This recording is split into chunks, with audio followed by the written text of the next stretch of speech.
Buzz, Bo, Uncle Frank, Bo, Dad, Mom, Dad, Uncle Frank. Buzz Lightyear to the rescue. A. Tell me, how do you watch Toy Story in Canada? With my tube TV. In black and white. Every time they talk, do you finish your sentence with A? Every time. In my boot. A? Yeah. And then the little favorite deputy. A? Every time. Every single time. I love even it. the I'm minions. Watch it again.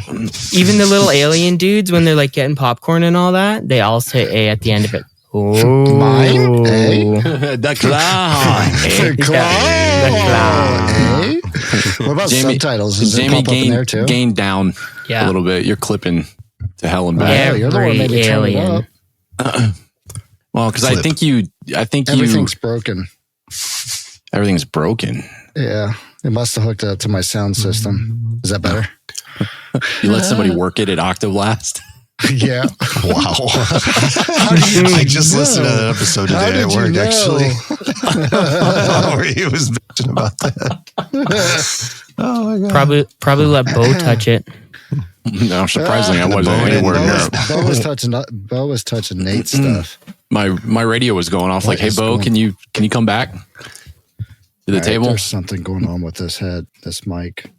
And then I get up there and it's like it was a mess, man. There were so many adapters and so many wires. I've never seen a setup like that. I'm not going to mention the guy's name that shot that show, but just the sheer number of adapters to get from his output source just to the board was nuts. And it was one of those situations too, where you could easily just kind of bump one of the wires and then boom, you would hear like this huge click pop. And to be quite honest, I think that's what blew your tweeter. Oh, you did check them? Your tweeters are blown? I haven't checked anything right now. They have to be blown. There's no way they wouldn't. There's no way that's not blown. I have a 5-year warranty on this mic that's acting up. Right. Which one? The SMDB?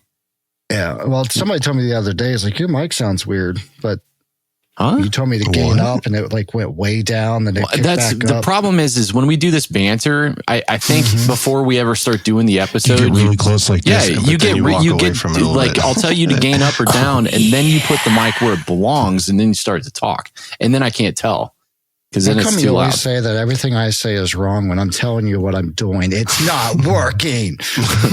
You sound okay now. You sound and it was cutting in and out. So I don't know if something was loose or what, but I don't think it was working. I think it was loose. That thing's got a built-in preamp. You should have all the headroom in the world. Well, I was having this problem yesterday too, but that's also my headset broke. I thought about going out on the internet and buying one of those Universal Audio SM7B knockoffs, the white one, and get you to trade me. Nice. Does it light up? I save $100. You want a match, don't you, Jamie? Yeah, right. Yeah, Jamie, don't you? Just take it outside and spray paint it. Does it have RGB lights on it? Nah, it doesn't have any RGB lights. It's just white. It just matches everything else in his room. But the one that AJ has RGB lights. And it's white. You have the same one. You just decided to buy a more expensive one. Kaylee stole it. That's his backup. I told her she could use it. That was your bad. Yeah, okay. That was the whole story. That was the way for you to get a new one. Oh, she just took it. I can't find it anymore. Oh, well, she already put it on the stand. So exactly. Magically disappeared. Jason asked to use mine. I said no. It's gonna be. Well, you got a mic on your headphones, but it doesn't sound that good. Well, save up your money. You can have a nice one. Yep. I'll take a deposit, 100% down payment. Yeah, I'll get you one. It's 4 months, 0 interest. Well, you got to add 20% for inflation, so 120% down payment. That's not a half bad idea. Have you ever rented a Christmas gift or birthday gift to your kid?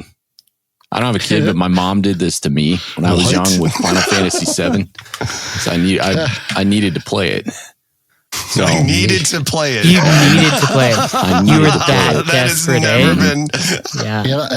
She gave it to me. So it was supposed to be. It was supposed to be a Christmas present, and she let me start playing it on my birthday, and she would let me rent it from her every single weekend until Christmas. I bought the game back twice. No, I still got it for Christmas. Smart lady. You should have just got GameFly. Well, that was like that post-dated me by a number of years. You rented it twice because she was charging you for the electricity that you were using too as well. That's savage. Mm-hmm. You should also charge tariffs now too. 25%. We were recording? Huh? We were recording?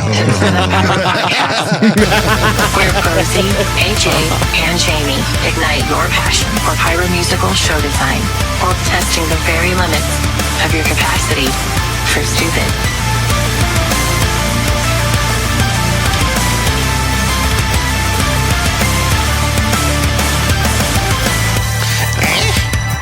Eh? What? Well, welcome to the Rhythm Pyro Podcast, eh? I'm Bo.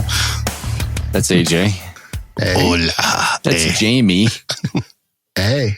We're hobbyists and semi-professional pyro show designers. We like choreographed pyro shows. We think they're all right. This podcast is a place where we can get together, talk shop, fireworks, art, share tips, tricks, news, and design insights with you. Big thank you to all of our Patreon supporters. It's Thanksgiving is over. Christmas is next. Happy Christmas and Merry Thanksgiving. Patreon.com/Rhythm Pyro. Go join the Discord server too. I'm like a week behind on everything having to do with the Discord, man. It just sounded like something I would say. That was what made it so funny. I'm like, man, he has really been hanging out with me too much. It's entirely too late tonight. And my dinner's sitting right next to me, and I'm not gonna be able to eat it either because it's time. I had to go. I went to one Chipotle and got my dinner, and they were out of chips. So I had to drive to the other Chipotle to get my chips. And that killed all 20 minutes I had to eat. Wait, what? Tell me you have now a it's problem. cold and soggy. Tell me you have a No, it's problem. not cold and soggy. It just drives me nuts though, because the Chipotle that's right next door to me, they undercut their chip quota all day, every day. I mean, I could go in there. I've been in there at like 6 o'clock, 8 o'clock, 7:30. Doesn't matter. Just no chips. It's almost like they're against it at this point. So I'm over it. I'm going to stop going to that one. It's BYOC, man. Mm-hmm. We're talking cold weather shooting this week, and there's no better person on the face of the planet to talk cold weather anything with than the guy from Calgary, Alberta, Canada. After, I don't know how far, I Googled this earlier and I don't know what the distance is. What I looked for, like the walking distance between Calgary, Alberta and Alaska. Walking distance? Yeah. And it wouldn't even, it wouldn't register. Google said, sorry, you have to cross a country borders. So we're not going to do this math for you. Hold on, I'm looking it up. Good luck. AJ would just know these things. Yeah. This is You guys walking are distance I'd like to know. Alaska from There's him? a lot of miles. It's a whole lot of miles. There's like a 36-hour drive, but it wouldn't do the walking distance. It said it could not compute. Which typically means there's probably like a mountain. A mountain. I was going to say, you just Yeah. gotta climb a There's mountain. for sure mountains. For sure. For sure. I could make it. Oh, I mean, you would know. With C4 or without C4? Oh, that is a for sure with That's what she said. walking. Come on. What's up, dude? Google. How are you, Dana? I'm well. Yeah. It's chilly up here, but that's all part and parcel for life through the winter. Yeah. Balmy 7 degrees. It's a balmy. No, so hey, I did my homework. You hear this? This is paperwork. Okay, printed off. I was going to say in Fahrenheit. Printed off the old Celsius Fahrenheit timetable. So today we are. I should have a ruler here so I can cross-reference this. Today we are a 26.6 Fahrenheit or -3 degrees Celsius. So that's pretty chilly in your terminology. Yeah. It sounds colder in Celsius. It certainly is. But feels like you're going faster in kilometers too. Well, all of the normal people that listen every single week are going to be super happy that you've done this. But now, the 4 or 5 international listeners that we have are going to be like, excuse me, what the fuck? They're now going to know what's going on. What is he talking about? No, I don't know what that is. There's more people that use Celsius than Fahrenheit. Let's get real. Let's get real here. So cold weather shooting, right? It is a season. It's the first week of December here, and cold weather sucks. Shooting in cold weather sucks. We've all done it. Some of us have done it more than others. Dana, I think you do it quite a bit. AJ has his first share of winter shows. I think all of the weather stuff comes into play on the logistics. Yeah. 100%. So I just shot a show this past weekend. With Cobra. With Cobra. Yeah. No issues. I had some great helpers and instructors to walk me through the old Cobra minefield. So thank you to those guys that helped, Mr. AJ. But yeah, I'm 2 people now. What the hell, man? Yeah. Well, welcome to everybody else's life. A and J. What does that mean? A and J. But so no. Like when you're logistically, it's a huge factor, right? So you need to take everything into account. So whether you need to make sure all your batteries and all your gear is topped up and squared away. In the summer, you can get away with maybe thinking like, this mod's halfway charged or whatever. And in the winter, you can't play that game. Your battery temperatures drop quick, or your batteries drop a lot quicker when it's cold. Everybody knows that.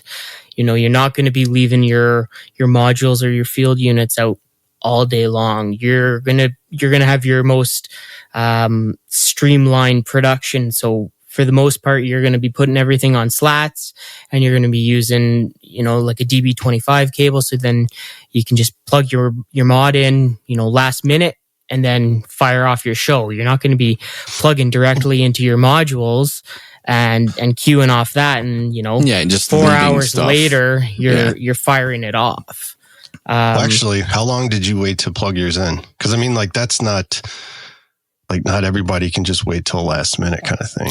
That's true. And so for the most part, for our shells, I didn't have a slat, but so realistically, it was only, I'm going to look at my chart.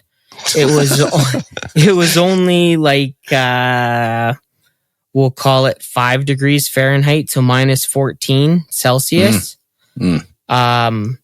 It was snowy and super overcast, and then it kind of warmed up throughout the day. So we were more concerned about the cake and product getting wet. So we had to bag everything, which sucks, as everybody knows, because that's a huge time sink, right?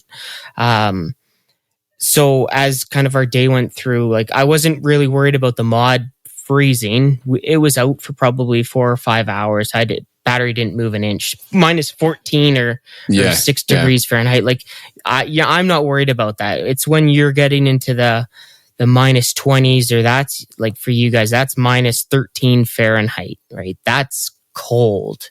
And that's when your fingers are freezing, you're breaking match as you're trying to bend it. You're doing all the things that you're told not to do at that point because, it's miserable, right? It's miserable. Yeah. 2021 was the worst shoot of my life. It was my own show. It was minus, I forget at what. That's the one you sent me? No. That was 2023. So 2021, it was minus 35 Celsius without the wind chill. And so Fahrenheit, that's minus 31. That's stupid. And oh my God, man. It was ridiculous. I don't know what I was thinking other than I was gung ho. And I was. Is this your July show? Right? And so the redneckery was wild. And I had a space heater going inside a cooler with all my, at the time I was using Firefly units, and I had 6 of those in this cooler with like 120 volt heaters all like inside, snapping wires as they were breaking, and I was like, whatever was red, and I was like, I don't care. Like, I'm just pressing go, and what goes, and what doesn't. And we'll deal with it. I'll run around with a torch after. Like, I don't care, right? Yeah, like, it's so uncomfortable. Wing it. Yeah, right. Back to something that AJ said earlier, though, in regard to firing systems and someone's ability to hook them up late, for example, just to get your continuity checks. I think if you're so much of that's going to be application specific to what kind of shooter you are, right? And it sounds like you're using Firefly, so I'm just taking a wild guess. Was that a personal show or was that a professional show? That was a personal show. Yeah. Okay, that's what and that's what I figured just when you said it was Firefly. But like professional shows, depending on who the display company is, I don't know. This is probably varies across the board, but I would think display companies that operate in geographical locations where there's wild swinging climates throughout the year, they're probably going to be equipped with firing systems or different configurations of firing systems that might make shooting in conditions that are colder better. You know, 100%. they may have like, and I'm just speaking in terms of Cobra, but obviously these configurations can be applied to any different firing system, I guess, for the most part. But, you know, a Cobra, you could have you could be equipped with onboards and then be forced to take your module and put it out into the field, and then it stays in the elements. And at that point, you either have to throw a heater under the battery compartment or remove the batteries and then put those in at a later time. Or who knows, the display company may have a stockpile of cold weather gear. You know, they got newer batteries with newer, they save the newer modules with like the C, D, and E grade packs in them, and specific units that are just solely like slat out. So it doesn't prohibit your workflow. You can still work outside, but you just don't take the module out to do your continuity checks until much later on. Yeah. And I've also seen it where, you know, guys use the hand warmers and just build that up or you know, I've also seen lots people of people take all of your guys, and then you go to the site, and when everybody's done with position, they go sit on the module like it's an egg. And chickens. Well, and it's funny because like realistically, guys love to elevate modules. Right? Guys love to elevate the mods, but realistically, they stay warmer in the snow because the snow acts as an insulator rather than when you elevate it, then the cold actually can get all the way around it. Odd fact. The heat rises down here. Wow. That's why it's so warm up here. Thanks, Jamie. Right. Well, I think the wind chill probably has a lot to do with that too. So, I would think. And probably I don't know. There's like the whole theory of the wind chill and like that things that aren't living don't feel the wind chill because we're getting just dead. Sounds like a fun topic. AJ feels Anyways, that's way off AJ topic. Feels it. What does that mean? Soulless. You're basically a machine. Yeah. Screw that. I feel it. It's cold. It's cold. But even like, you know, you go to a system that, for perfect example. We were freezing, Jamie. Yeah. You were freezing that night too. I was. Fire I don't know One what though, you're talking about. you know, Fire One even still needs everything is all wired, all their slats and rails and all that. That's all good, but you still need external batteries to run that panel, right? Like it still won't enjoy being frozen. You might be able to get away with shooting the show from sitting in a warm car, but you know, you're still removing that panel from being out in the cold. So I don't, you know, there's a limitation of technology. Yeah, and I think the battery, your battery chemistry is going to be like that. Yeah. That will say a lot about the health of the battery and its ability to sustain itself in colder weather. But also a lot of the ICs and the chips that are used in this gear matters too. Whether or not manufacturers are using commercial temps or industrial temp parts, that could make a big difference. Some guys might go balls deep and get like automotive grade components where you can basically roast and toast those things. The parts are made to be in harsh environments. Yeah. Now those parts are a lot more expensive, and who knows? I don't know what manufacturers are using what. And what's the temp difference? Do you know? The temp range is usually, let's see, temp range for this is your job, man. Come on. Components. It's like asking me a plumbing question. Just messing with And you. I would think that Mongoose is of similar nature because Don is out of Colorado. So yeah, that would be a friend of mine for him as well. Yeah. That's -40 to 85 is the temp range for industrial grade components. Then automotive grade is even crazier than that. -80. Yeah, that's cold. Your batteries are failing well before that, right? Yeah. Oh yeah. Well, I think you would get failures. Your human factor's failing well before that. Yeah. Let's not kid ourselves. Humans are dead. Yeah, I'm not Dana, going out move. I'm not going out to he's light frozen. a firework. I'll hold a Roman candle out the window at that point. Light the fireworks. Yeah. Automotive grade. Actually, I don't think you would. Yeah, you wouldn't need that. You're not going to get that hot. It's still -40 C, but it's up to 125 C. That's crazy. So it expands it on the top end. Yeah.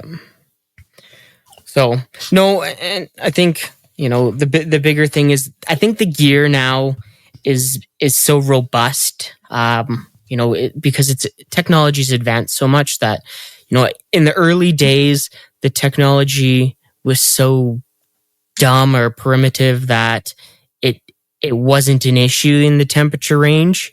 And now that it's so smart, like we've just bridged that gap so much that now the technology's jumped so far ahead. I think we've kind of more or less gotten ahead of the battery factor. And let's be real, unless it's kind of diehard people, they're not having shows at -35 because it's a public health risk, right? The shows are gonna get yanked for the most part. Right? It'd be like going to a drive-in movie theater, in which case you can't even get to the movie theater. Right. Because chances are it's terrible outside. -35 Fahrenheit or Celsius? That's Celsius. Celsius. Okay. But like that'd be potato. It's still really cold. It's still super cold. Well, what's that for us? Like 5 degrees? Minus negative what? Whatever you just said. Negative, was it 30? Negative 35 Celsius is negative 31 Fahrenheit. That's the only difference? 4 degrees? Yeah, when you get that cold, it's just cold. So it must be like -40 is the equilibrium. Somewhere in there. My chart doesn't go any lower. I don't care once it gets to that point. I don't care. I'm going inside. Neither did yeah, right. The guy that made the chart seemed to think that you shouldn't care either. Yeah, to hell with this. I'm out of here.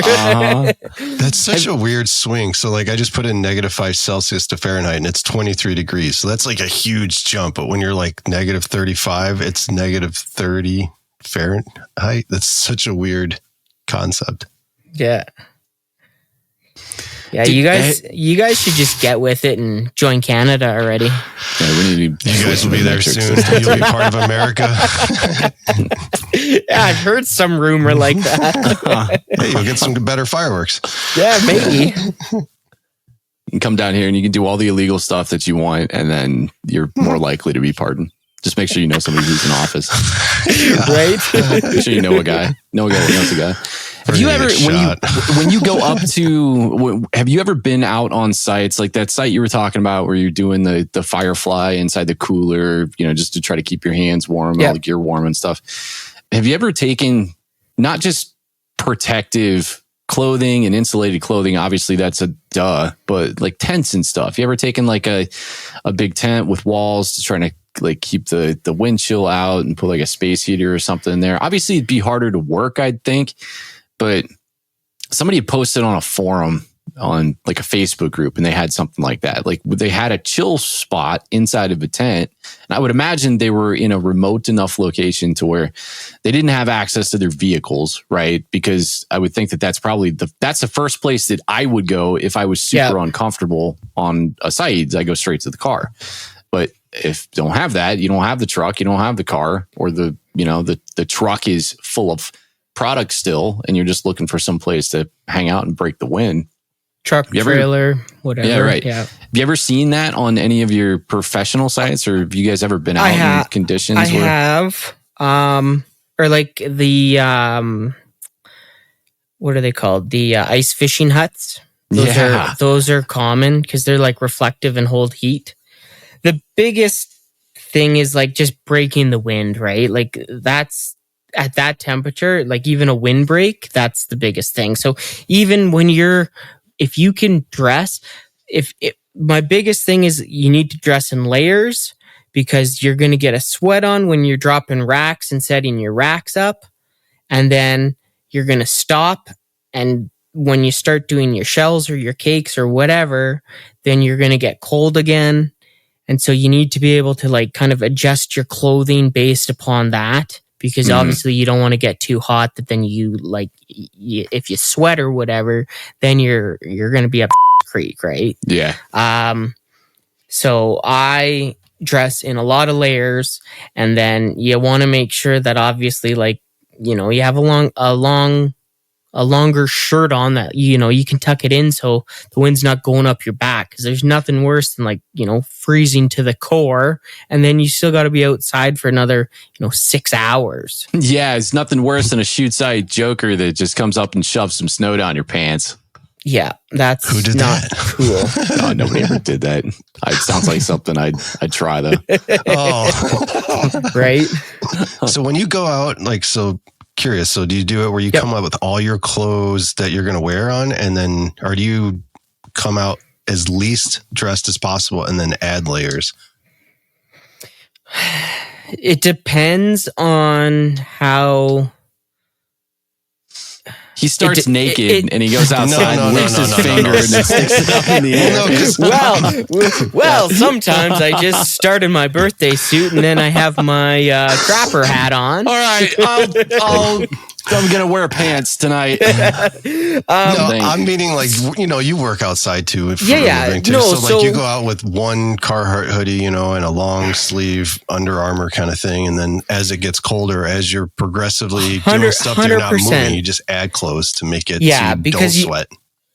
And that's pretty accurate, because typically as you get there, midday or whatever, it's also warmer midday and you're working harder. And then as you're kind of getting down to the grind, or you're finishing up your site prep, it's getting colder, you're slowing down. So you're going to start adding more clothes naturally. Right. And then as you're getting closer to showtime, then you're doing nothing but eating typically. And then rethinking my life sometimes. Yeah. Also, when I was shooting the show that we shot last weekend, Jamie's like, "So, are fireworks ever going to be fun?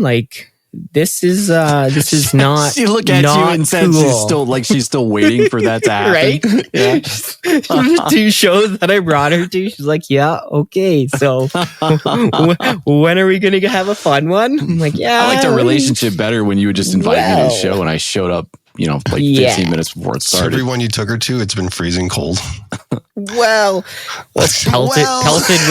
pelted with snow and hail and lightning storms. Take your pick. She did mention that the one with snow and negative numbers was better than the rain and hail and lightning. There you go. That was a plus. At least she had a positive-ish experience, right? Exactly. So, we're looking up, fellas. We're looking up. Just looking up. Start her on a summer one next year. Trying. So, no. And then and then keep your hands dry, right? Your hands dry, hands warm. It sucks. I'm an electrician and I hate gloves. I can't do half my job with gloves, and every site you're on, AJ, you know this, you're supposed to wear gloves to do anything and everything. And it's like half the time, depending on what kind of electrician you are, you can't do 90% of your work with gloves on. I have found a trick though. So you wear half gloves and you take a hand warmer and stick it. You buy gloves that are bigger than what fits your hand. Mm-hmm. Take the hand warmer and stick it above on the backside. Yeah, on the backside of your hand. And that way your fingers are kind of cold, but your blood's warm enough to keep the tips of your fingers at least not freezing. That works out great. Like half gloves, like the tips are cut off? Yeah, where it's like, the foldovers or whatever? Is just open. Yeah. Oh, nice. Okay. All right. That works good really tips, well. Good tips. Good tips. And my mom bought us these electronic hand warmers. I don't know if you guys seen those yet. Those work awesome. A little bulky, but they fit in there too. And those are so much warmer because it doesn't it's not like where the ones have to be in the air to kind of keep them going kind of thing. Mm-hmm. I am a gadget guy, so I like anything battery powered. I am game for. I have heated steel-toed boots. I have heated socks. I have heated gloves. I have heated vest. And that's from work mostly, but I like to spill some of it over for fireworks and, so. You know what? Because Katie got me one of those heated jackets a year ago. And it was great. Everything that we did outdoors in the winter was wonderful for it. It got to the point where it was so hot that there were points where I was like, man, I'm looking around as all of the people that are with me are freezing to death and I'm sweating. I felt like Jim Carrey in Dumb and Dumber. That's really good. Take this and gloves. Some of it's not some of my work stuff's like expensive Milwaukee stuff, but a bunch of my firework version stuff is just the Costco, run of the mill, doesn't need to be top notch stuff. It's, it's not disposable by any means, but it's affordable if you want it just for your pyro. Oh yeah, it's totally. not all not that top of the line. It's come down in price. Yeah, all that heated battery powered stuff is really affordable on Amazon. I don't know if I would get it off Amazon. If you did, I'd certainly check out the reviews because would be leery. Amazon though. Yeah, that's fair.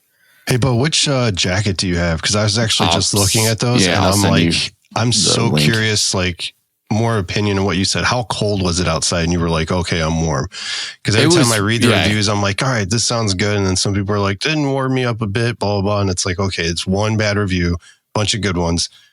I just don't want to be like, oh, this thing's just not doing much. Yeah, I'll send you the link. But it had 3 different modes on it. The only thing that I didn't like about it was that one particular instance where I was roasting and toasting was I had it on the highest setting.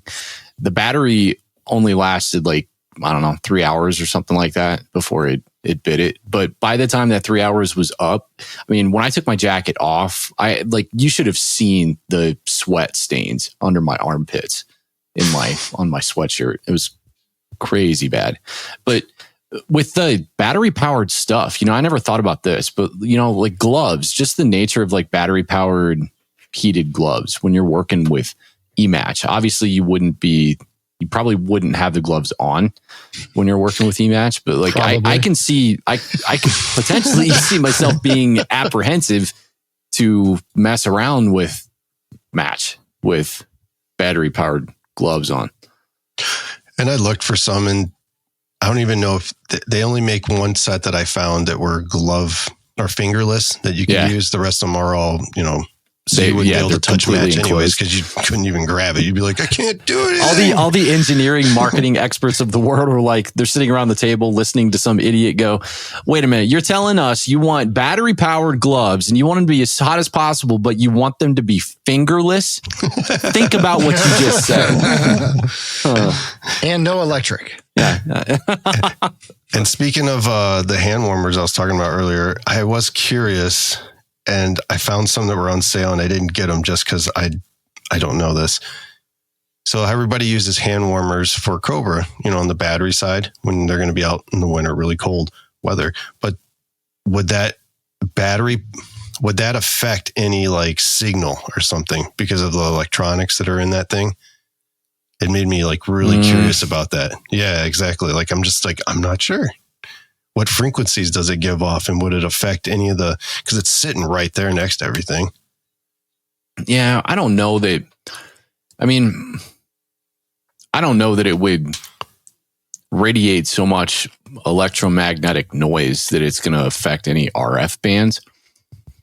I mean, if I guess take that same heater and throw it on top of your wireless router at home and see if you can't get internet. If I lose signal. Just wait 10 minutes and see if the kids start screaming because they just lost their PlayStation matches or something like that. Yeah, this Wi-Fi, it sucks. Do you even pay? Like, what are you paying for? I think it'd be fine. I don't think it'd be a big deal. And I don't know that for a fact. I don't think that there's anything that would encroach on any of the RF frequencies. But at the same time, there's so many people that have done it with hand warmers and used Cobra that I didn't even think twice when I read that same thing. Yeah, but that's like they use like their standard ones. So what, like the chemical ones that you got to break the tablet in and yeah, they heat up? I didn't know. I thought I thought that's what everybody used. I didn't know they've ever tried the electric ones. I don't know. Got to test. I'll test one. I'll let you know next week. Or get the heated stadium seat pads. Oh yeah, because that's so much cheaper. More surface area. Pads. Well, I think you need 21, one for you too. How difficult is it for, say, a mongoose, Dana, to remove or even get to the battery to take that out? I think it's 6 screws. Six screws. Okay, it's just so it's to not pull the faceplate off. It's the same as Cobra. Yeah. Okay. All right. And I mean, which Cobra could be inconvenient too if it's in Seahorse cases. Now that said, I think that the simplest solution is almost all like, it's Occam's razor, right? The simplest solution is usually that's it. That's the culprit. So like if you have access to your batteries, keep your batteries with you and then distribute your batteries when you need to do a continuity check or something like that, and then remove them. So if you do a continuity check with your mod or field unit, and then you pull your mod and you go throw it in the truck or whatever, and then forget to put a battery back in your mod. Well, no, like pull the whole thing and then you put it out half an hour before or whatever. Like, so all the only connection you're touching technically is like your DB25 to your unit, right? Mm-hmm. So that's a lot of stuff to hook up though, again. Assuming you're using slats and not onboard. Well, if you're using onboard, that would be a ridiculous notion to do anything. Yeah, right. But like that is okay. We're done doing the continuity check. Let's go ahead and load the truck back up here. You grab that side of the rack, and I'll grab this side of the rack. Let's get her loaded up. Right? There's a simpler solution. Just leave a vehicle parked at each mod. Put the mod in the vehicle and leave it out in the field. Problem solved. Yeah. Throw the mod in the trunk and then slam the trunk. Yeah. At each position. Just get 100-foot DB25s and run them all back to the one vehicle. Torch heater blowing on all the mods. Yeah. Tiger torch. Is it? You think it's more of a concern for LiPo versus 9-volt, standard batteries? Any difference in warranties? I'd totally trust a LiPo more than standard. Same.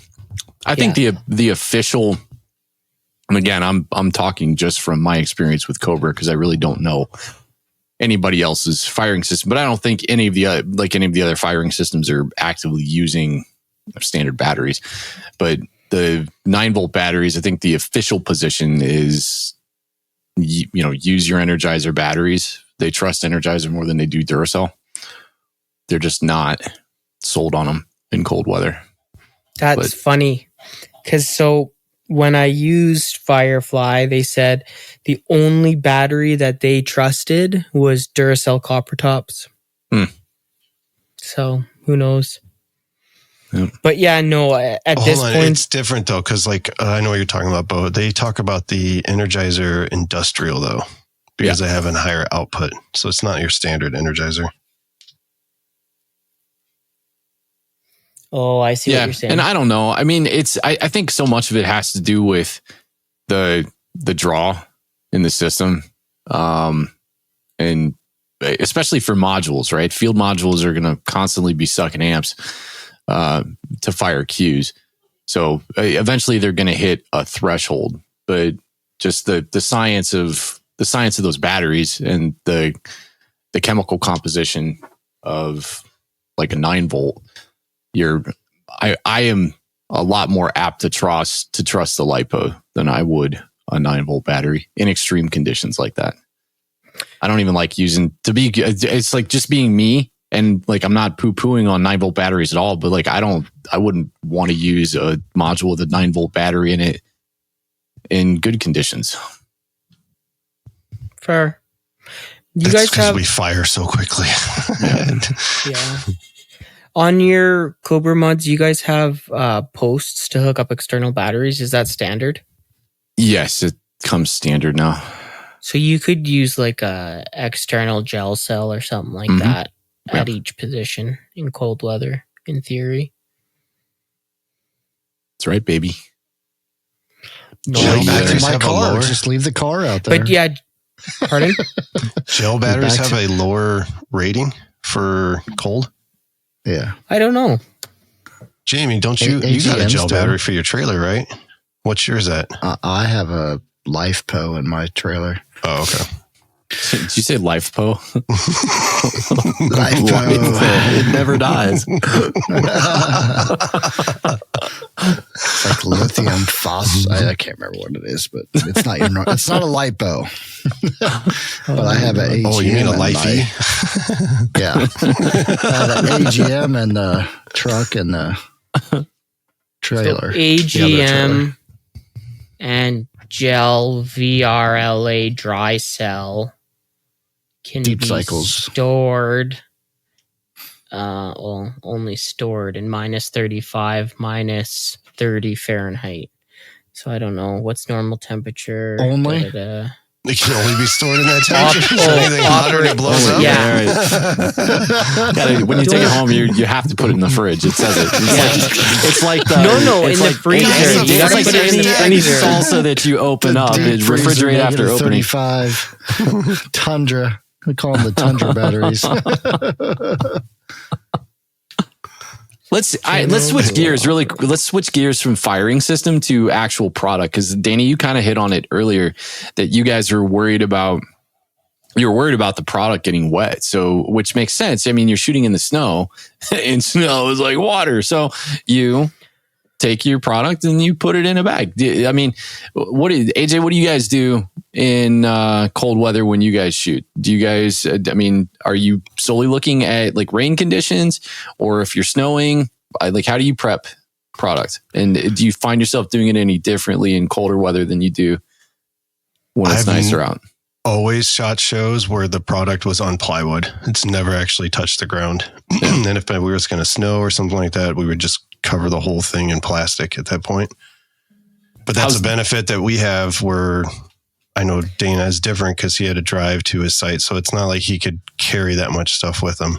Right. He could have. He just chose not to. He just didn't bring the big trailer. What about when you've been on site with guys doing 1-3? Are they shooting bagged product? All the shells pre-bagged? I mean, they're all bagged from factory, but I guess when it's cold, actually, no. Actually, the last 2 shows we did at the tree farm, they were wide open. I don't even think we covered them with plastic when we had the little bit of snow. And so the only reason we actually bagged was because we were expecting the temperature to warm up. So we were expecting a melt.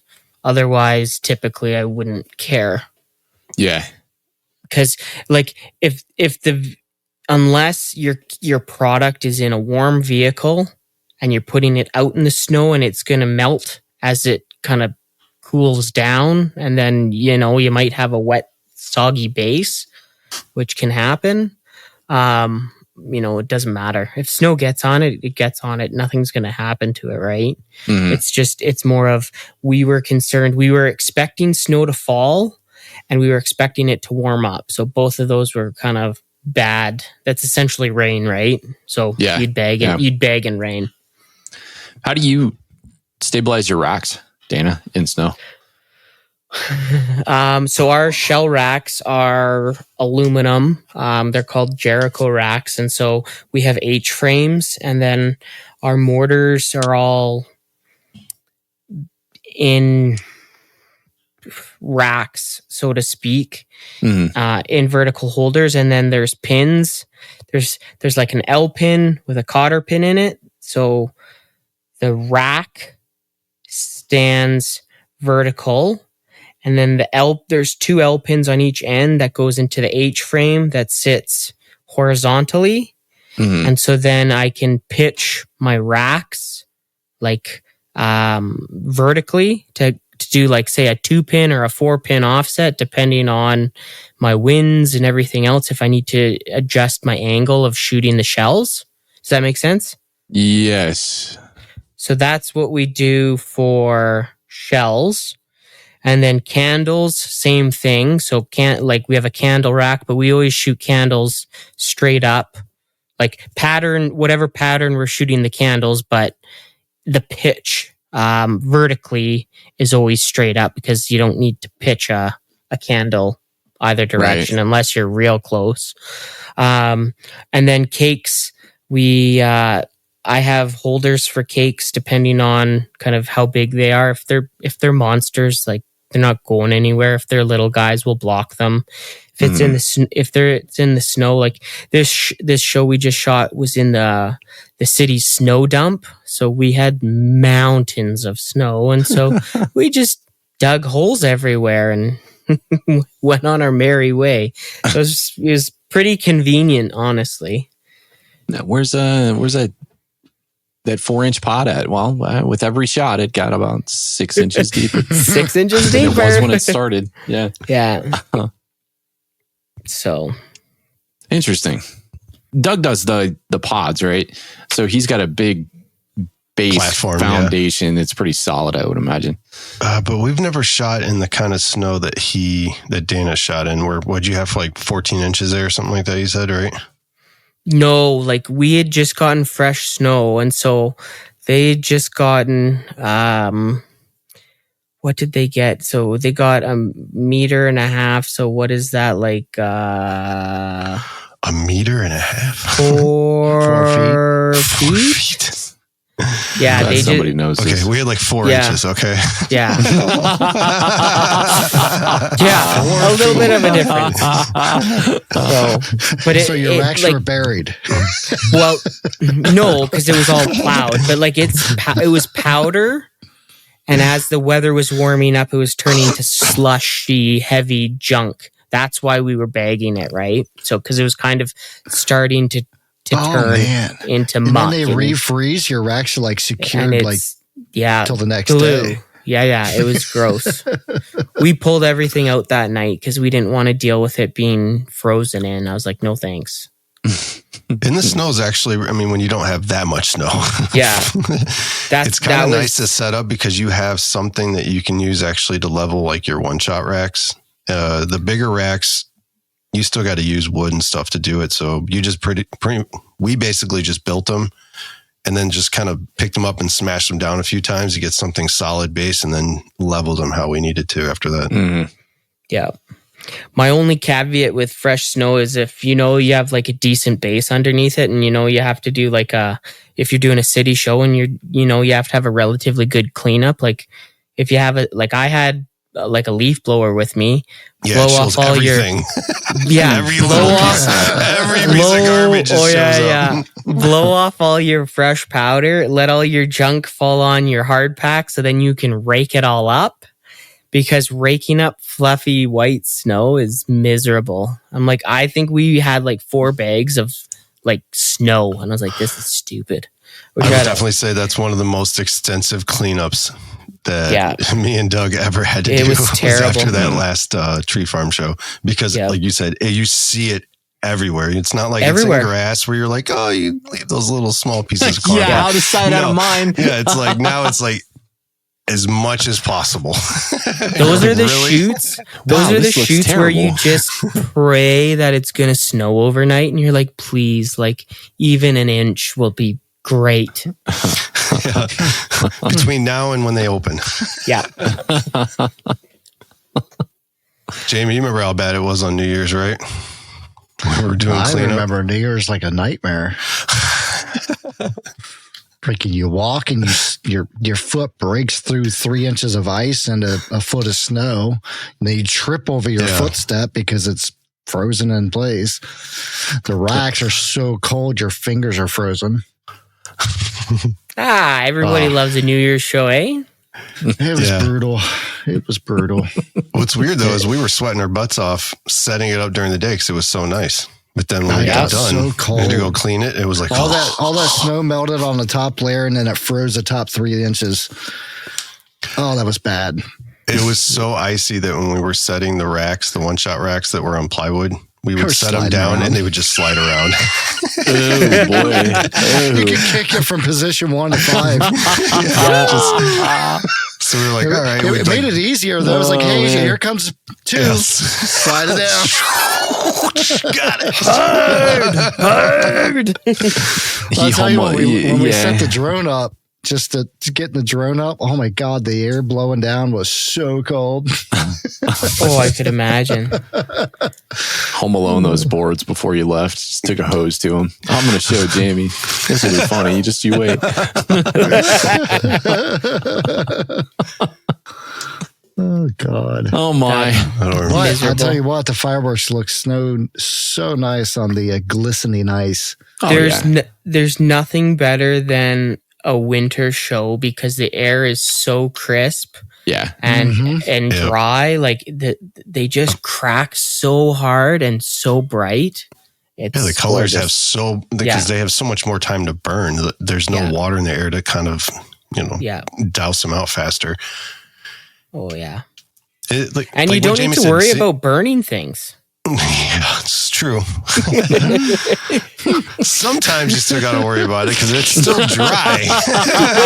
It's dry. It might be snow on the ground, but like Jamie said, though, like watching fireworks with snow on the ground or ice or anything that's shiny like that in the winter, it looks amazing. And it's right there with like shooting things on the water where you get that secondary look where with snow you get that like brighter color. It's so reflective. Yeah, it's every color is reflective. Illuminated. I'm moving to Canada. I want to do this. Got your maple syrup for you. I do this all the time. It's going to glisten, it's going to shine, it's going to burn longer, and all I got to do is get AJ to come up 3 times a year and set it all up. So I want to be outside. You shot stuff with your dad on New Year's though, Don, but you down there? No, well, I mean, we've done, no, we never, maybe Dad went out once on the lake when it was frozen to shoot. And we'll still shoot some stuff. It goes through the ice. I mean, OPAC's done winter shows. Dad, wrap this around you. Just walk. I got you. Yeah. You shoot the shells, you got to get your right as he's taking a freaking road flare to the fuse. It's not lighting. It's burning it's literally melting the ice that he's standing on.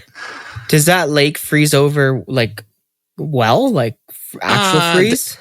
There's been I would say it's intermittent. Every 2 or 3 years, it'll freeze over enough to where you can, I mean, there's been years where you could skate on it.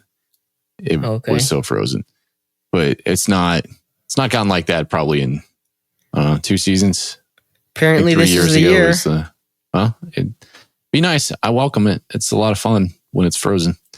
What were you I love to saying skate, man. about OPEC? OPEC has done winter shows. We did a couple of tree lighting shows. I think the last two years we haven't really done anything other than the parade and Octoblast. I think those kind of completed the year. But I think 2 years ago there was a tree lighting. What was the coldest you guys shot in?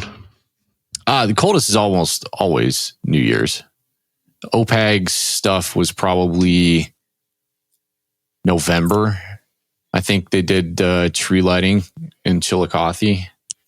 It's the last of the double hoodie weather. Yeah. And it wasn't, I mean, it's just that at that point it's fall. It's barely uncomfortable outside. But it just depends. It seems like every year it gets like all of the cold parts of the year kind of just like move out another 2 weeks. You know, it doesn't start getting cold until you hit December or the end of November. Whereas, you know, umpteen years ago, you could rewind the clock and October was freaking freezing. Yeah, I don't know. I think it's the difference though. Remember when, for us, we were just talking about this for Halloween. It's used to be so hot, you'd sweat in your costume. And now, like when we take our kids out, it's cold. Yeah. It's the glow. It's the warmings of the globe, man. It's the warmings of the globe. Yeah. The warmings of the globe. Damn it, they were right.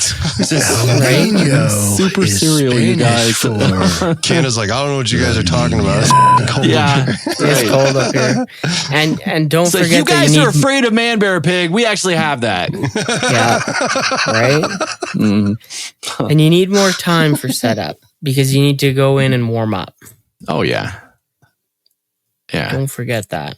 How much more time do you think you would allocate to a winter setup? Now, I mean, I guess just take that same show, make it relative, make it as hypothetical as you want to make it. Say a couple of single shot positions, couple of shell positions, and then you're done. If that takes you 3 hours to set up, 4 hours to set up in the most comfortable weather, how much extra time would you allocate yourself if you're doing it in uncomfortable winter? In poor conditions. Maybe 20 to 25%. Yeah. Just from like lugging around junk and snow to keeping warm. Like just, it's just more of a toll, right? Like I just think of where we were and humping over the snow hills and all that junk. Yeah. And then, you know, it was cold and miserable. Yeah, I would say, you know, 20 to 25% more, somewhere in there. AJ, would you kind of think somewhere within that realm? I can only go off of those tree farm shows. Well, and the one New Year's Eve one, so I do have a better one then. So the New Year's Eve show I shot at the very first Cobra show, actually, that I shot in the winter. That whole show, I was out there for like 4 or 5 hours, and I should have been out there for an hour tops.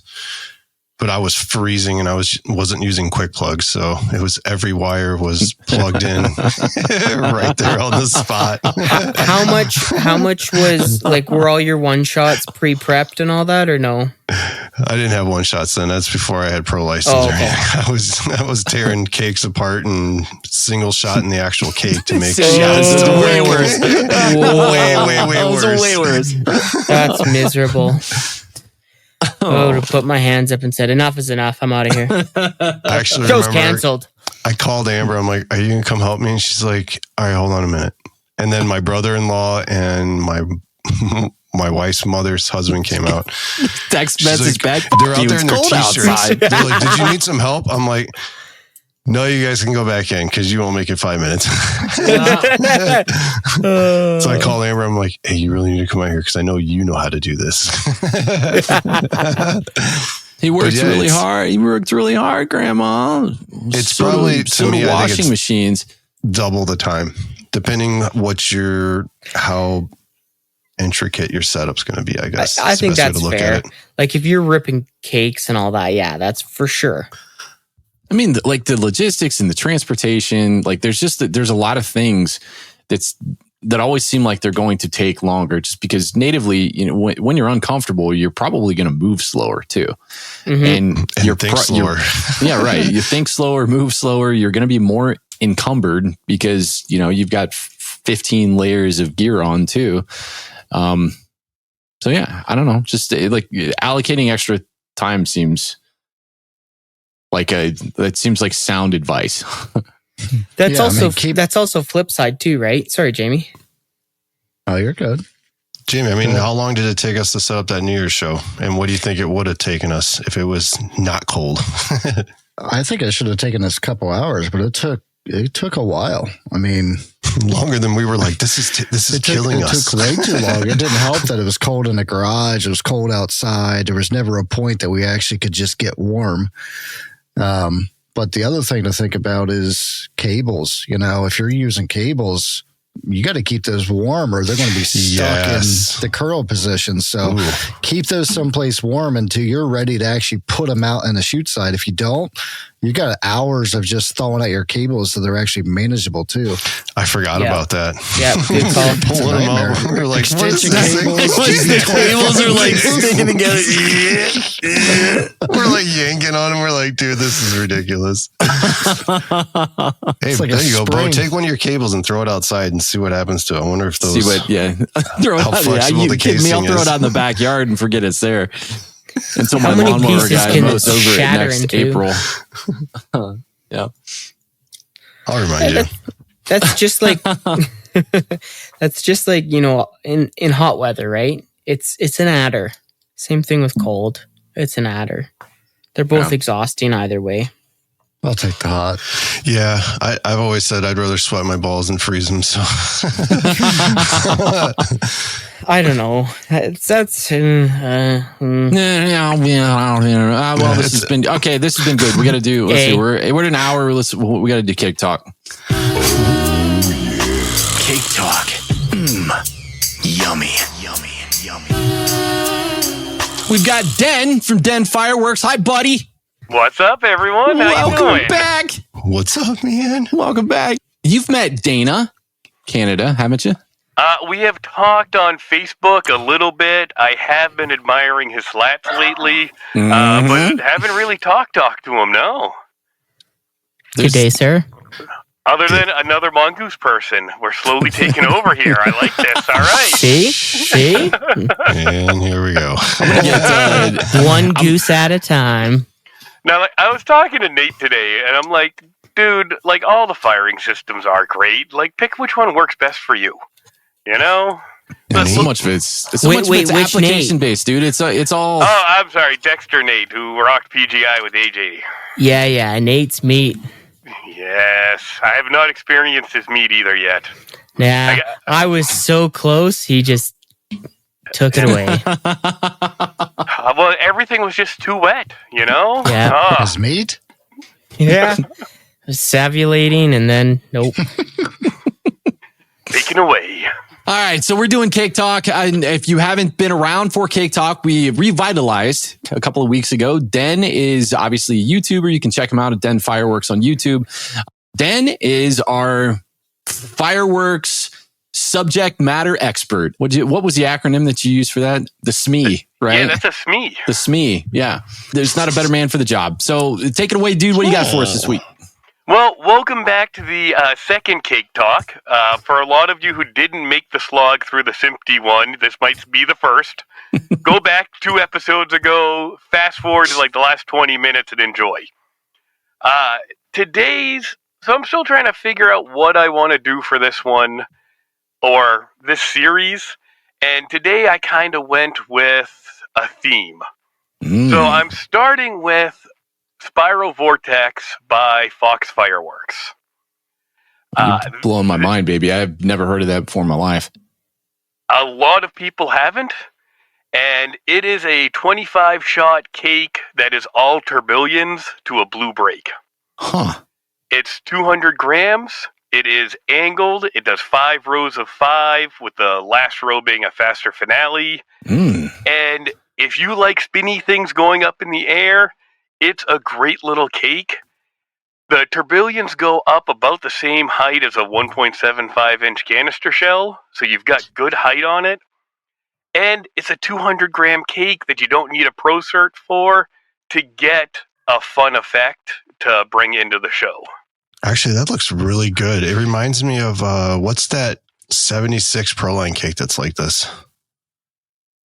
Ooh, I don't... well, they have the tourbillon to crackle. I have one in the stash that I need to send up still. But I don't think that one's angled, is it? If it's the one I'm thinking of? I think they're all straight up, actually. I think it's all straight up. Yeah, I think that one's all vertical, where this one has the fan going on it. Would so you it's say a little that easier to slice up. Would you say that those are pretty consistent? So when you shot it, how many did you shoot for your demo? For the demo, I only did one. Okay. I have shot it again since then, and it has been really consistent on both the timing and the heights on it. And that is a nice circle going up for the spin.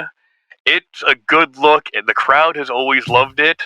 I haven't cut one apart for a show yet, but I think this is a prime candidate to be cut apart as well. Yeah. And this is one that, because, I'm trying to go with different cakes, not the one that everyone goes, oh, yeah, that one. Yeah. Because I'm trying more different weird things. And this is one that stuck out to a lot of people, too, of, wait, it's straight tourbillons. I don't have to worry about breaks in the middle of it either. Like, it's just what you see is what you get, all 25 shots. Mm-hmm.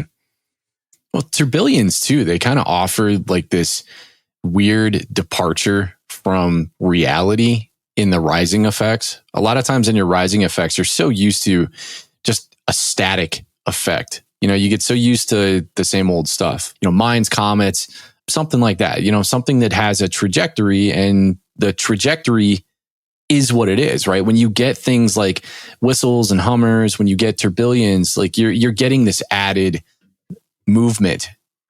And it breaks the show apart. It gives them something different to look at, and it is stuff moving in different directions that catches the eye as well. Yeah. And I just love the effect anyway. And there's not a ton of cakes out there that have it. Or they have it on a couple shots here, a couple shots there. Mm-hmm. That's why I love this cake, that it's just every shot, consistent. You get the spinner going up, blue break. Clean. I was just about to say, and even the consistency, like when you watch it shoot out and the fan pattern, it's breaking in that same pattern too. So it's not like breaking all over the place. Right. So it's not one's 30 feet up or it went 40 feet to the left. You know? Yeah, exactly. They all stay really pretty consistent. They have a nice grouping on it too. And it actually surprised me a little bit when I read in more, and that Fox is actually a Winco Black Cat company as well. Because, they do the sonic shells, and they're doing a lot of different effect type things with the Fox line.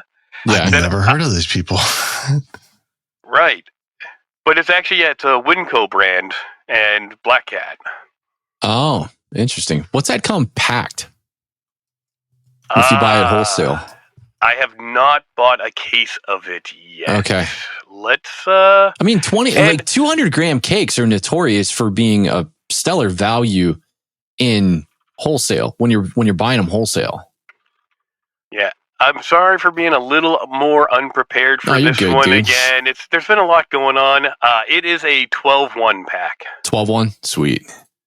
And retail at Elite, I want to say I paid 15 retail for it. Yeah. It was 12 or 15. I forget great. which. That's wonderful. Yeah. So pulling in a case of them, that would be a pretty good price. Love it, dude. Love it. What else you got for us? All right. Now we're going with the spinning effect still, and we're keeping up with that. We are going with the Crackdown candles, barrage candles by Sunwing. They are also sold under the Scrambling Comet Stubby series by Pyro. They're also the Big Slugger by Big Fireworks. Huh. These are 80-shot barrage candles, and they are all scrambling comets in them. So I've done 2 different demos with these. One of them, that first one I sent, is the Sunwing crackdowns with 2 Boomwow Hummers going off in the middle. Huh. So you've got the scrambling comets going off to either side, and then you get the Hummer zips going up in the middle. It was a great effect that the crowd loved, but we're focusing on the candles right now. Yeah. That's a bonus. It was just a bonus one. Right, the Hummer's just a bonus, you know? And then the other one I did, which I just put the link in, is the Stubby series by Pyro. It's the same candle. They're a rewrap. And this one I put a runner-up cake in the middle instead. It's Atom Smasher by Dominator. Yeah. That's an older one, and it's tourbillons going up to white brocade break. The new ones are actually a multicolor breaks. I just ordered another case of those. Nice. But the scrambling comets are great because you get the red or green strobe going up, and then those little comets scramble all over the place, all different directions. Yeah, that's a that dude. fun That's chaos. it's, yeah, right. It's such a cool little busy effect. I mean, like when you come across parts in music tracks, you know, where you just get this, like, I don't know. I mean, I guess the wildest example that I can think of off the top of my head is like, you know, Flight of the Bumblebees or something, where you're just thinking like total chaotic progression in the way that a melody moves. Something like this is perfect to fill out your low and your low mid. Yep, and I almost did this instead of crossettes in the spooky scary section. Yeah, see, that would have been cool. Now, like, dude, like the caveat with stuff like this is how much smoke they produce. The candles do give off a good amount of smoke, but I haven't been smoked out by them. And if you look at those, it does clear. It's not huge dense compared to some of them. Like the 600-shot barrage candles are a smoke fest. Yeah. With these being the 80 shots and it's still spread out over the 30 seconds, it's not as bad as you'd fear. Yeah. These are really nice. They're Those are pretty cool. Really fun candle. Yeah. Consumer candles are typically just, you know, The same thing. You Yeah, get it's color the same pearls, thing. you You get might get crackle some, at the you might end. get some tiny reports. You might get some pearls. You might get something with some tails. But like this actually has They're some unique. movement along non-traditional axes. Yep, and that's the theme I was going with on this week's, is like that, the swimmy fun stuff. Yeah, you know, yeah, we want to right. swirl and spin and have fun and give the different looks. And there's a lot of stuff in consumer that we can work into musicals. Oh yeah, totally. And most people do just know Barrage Candle as, okay, it's colored pearls. Okay, well, that one's crackle. And they don't dig into looking at other ones. Yeah, yeah. Where these scrambling comets are just a ton of fun. And it's a different effect, and it's a crowd pleaser as well. I agree, man. I agree. Did you cut the tops off on either one of these videos? In the video, I did not. Okay. Do you remember how many tubes were in each one? No, but I think I still have one in the shed. Okay. I was just thinking it'd be really cool too. You could even like You'll get right on that for you. Jeez, AJ. No, I'm serious. Like it'd be so like instead of all of it at one position, you can almost take one of these and spread it across, you know, and just have them and light each tube individually and get. Yeah, exactly. Yeah, but they're like what, like a 12 mil tube? They got to be tiny. Yeah, but if it's like you could use this in so many ways though. It wouldn't just have to be out of that full whole candle like that. Like you could just have it go, you know, as like a really low section, or I don't know how high do they think these things go compared Just match to every tube. Yeah, match every tube. That's what I'm talking about. Those We know. probably go like 60-ish, I'd say 60, 65, and then they so it's start perfect for your curving low. out. Yeah, And and he's talking about feet, not I meters. can't remember. There's 8 thanks, or bud. 10. Wow. Yeah, sorry, I forgot Canada was there, eh?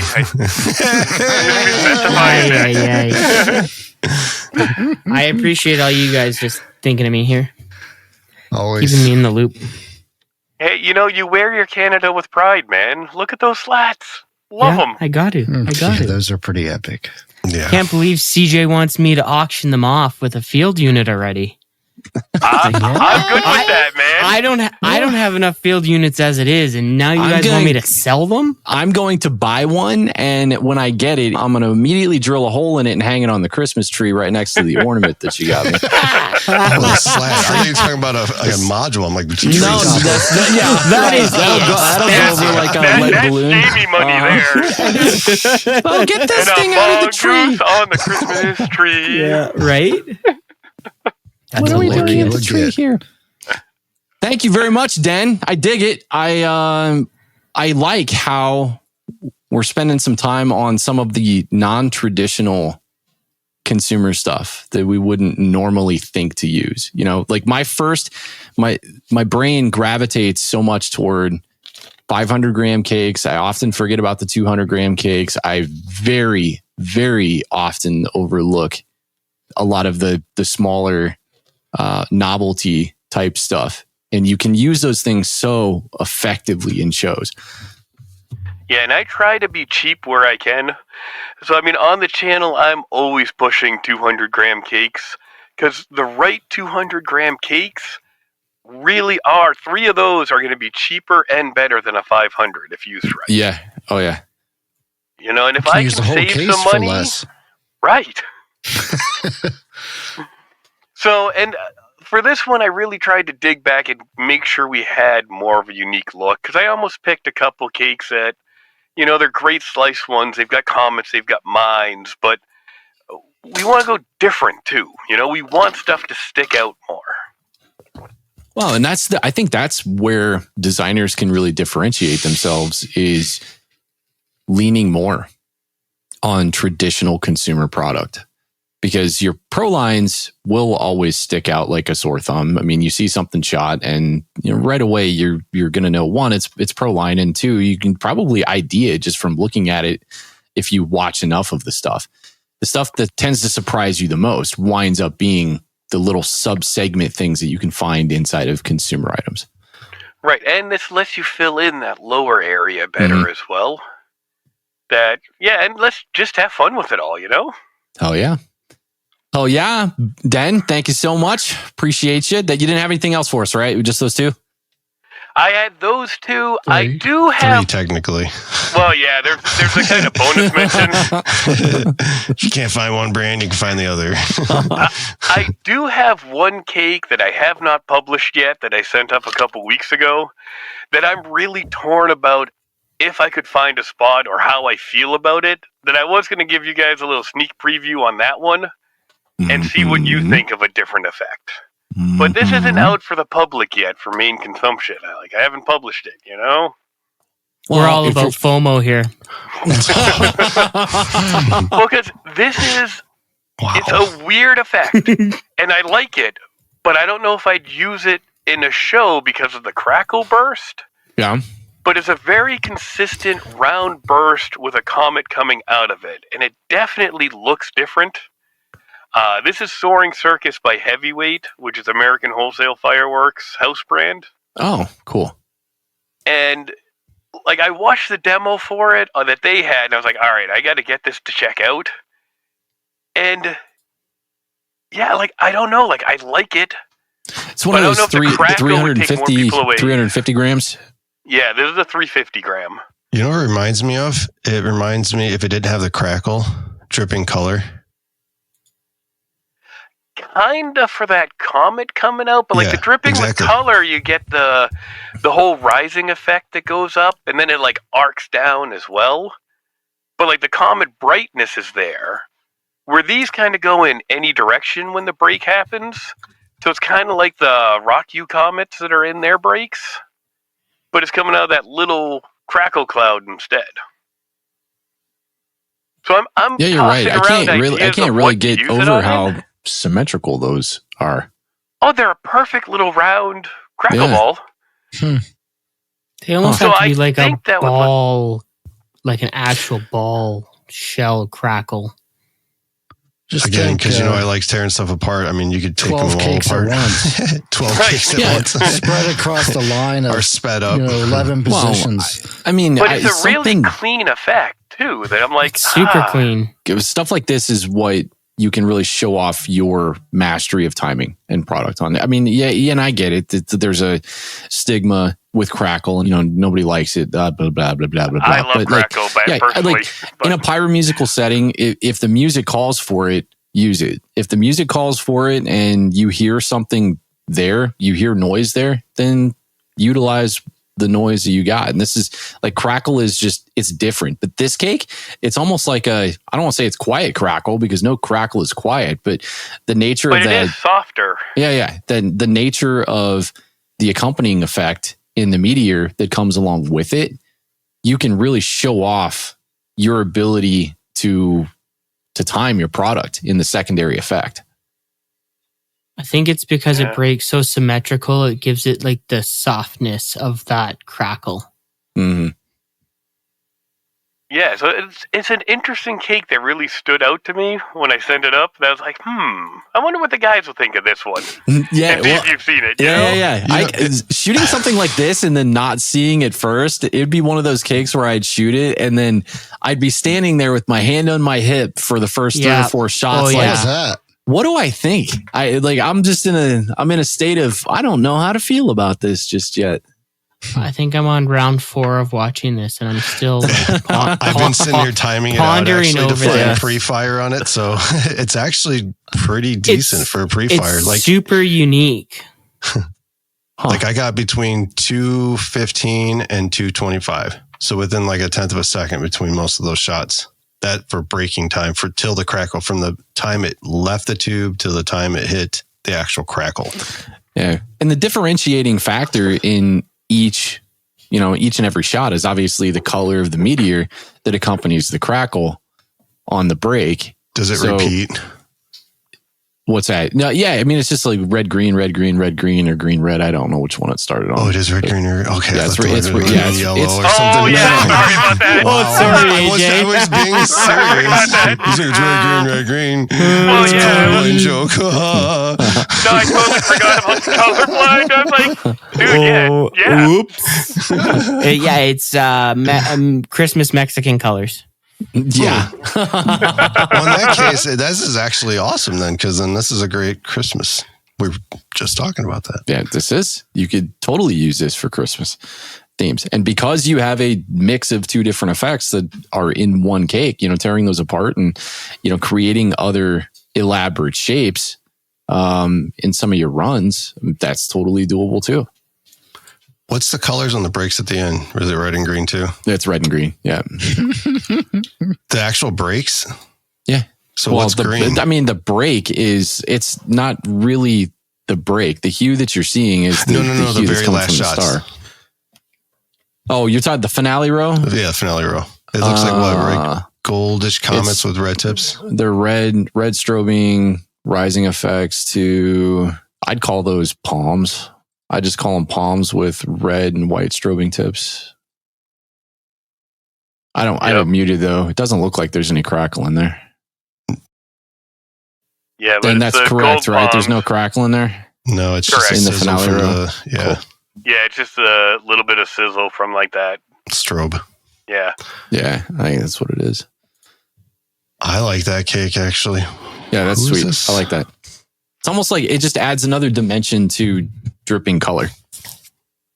Yeah, like do you tie it in with that, like cut up dripping with color and then work that in like every other shot as well? Or yeah, I think you can totally use this to differentiate the field and split things up, right? Because you can take the perceivable effect that you get from because they're so much of the same or very similar, and the only difference is one of them has crackle with it and the other one doesn't. You could shape those out. I mean, you're going to notice your differences right away in your break height and your pre-fire times. But beyond that, like that's no different than when we would take like cross set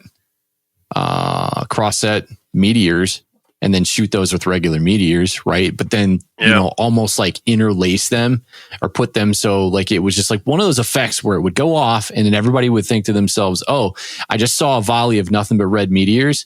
But then every other one would have a cross-set effect, whereas the meteors would just cruise right on through it. It's just added little stuff like that you can use to throw some sizzle inside your sight picture. Nice. How many does this come back to? 24. 12 to 1. It's 12 to 1? Like, 12-1. Yeah. It's what, 6-1? Soaring circus. Well, it's a 350 gram. Yeah, it's a 350. It's 8-1. Okay. All right, And buddy. for Well, those you of you who gotta. are wondering what that looks like, I'll be posting that Monday the 9th. That's right, I'll be posting buddy. that You video. better get it out there because it's We're gonna gonna have to bleep out the sound. Oh, or we the ain't name. bleeping out nothing. It's going. You heard it here, folks. It's Hey, they can go to American Wholesale and check it out exclusive. first. You know, Yeah. they got their video up. Mine's just better. So, You know, something really cool about this, because like I like ripping stuff apart, is even because there are only 2 colors, and they alternate back and forth, you would know which one's which. You could almost do like, you could make, movement with these too. So if you shot them up, say like your center, and then you went outer edges again in a time fashion, then that crackle breaks, from center out kind of thing. Or Yeah, you could walk it back in kind of thing. Or you could just shoot them all at once, all red at one time, then all red at one, or green at one time. Yep. So You could do some very cool stuff with that. yeah, breaking apart. I mean, that's probably how I would use that cake a ton. Yeah. And well, I yeah, would and give it separate that the colors. fan out too. Yeah, you get all kinds of stuff you can do. You can all Yep. straight up. You can shoot them outwards. Maybe shoot them at like 60. There you go, Dan. There you go. You got the AJ stamp of approval. Post it. What does that mean? Nice. Hey, he's talking to me this time too. So I mean, I'm that's pretty at this good. time. Yeah, it's my 3rd time on the show. I get to talk to him. Yeah. I was sick. I was dying. Dan, thanks a lot, man. It's always good having you. Hey, thank you for having me on. Yep. Dana, nice to meet you briefly. Absolutely, buddy. We'll chat more Hopefully we'll soon. be talking more, man. Yeah, baby. See you, Dan.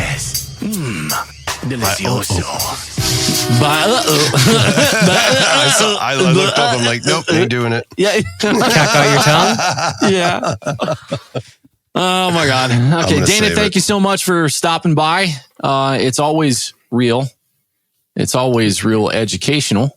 I never feel like I quite grasp the Celsius system. Yeah, it makes me more confused now that I knew that the lower the temp in Celsius, the closer it gets to Fahrenheit. I didn't know that. Thank you for having me. I always have fun with you, gentlemen. Absolutely, man. Love chatting with you. Yeah. Hey. A? I like listening to you. Hey. Well, we can make a tape and you can listen to me at work. I don't know if you'll enjoy that, but whatever floats your boat. I can't wait Stop to see you talking at about it. CobraCon. Love Stop it. talking about it. Stop talking Stop about talking it. about it. Hey. Yeah.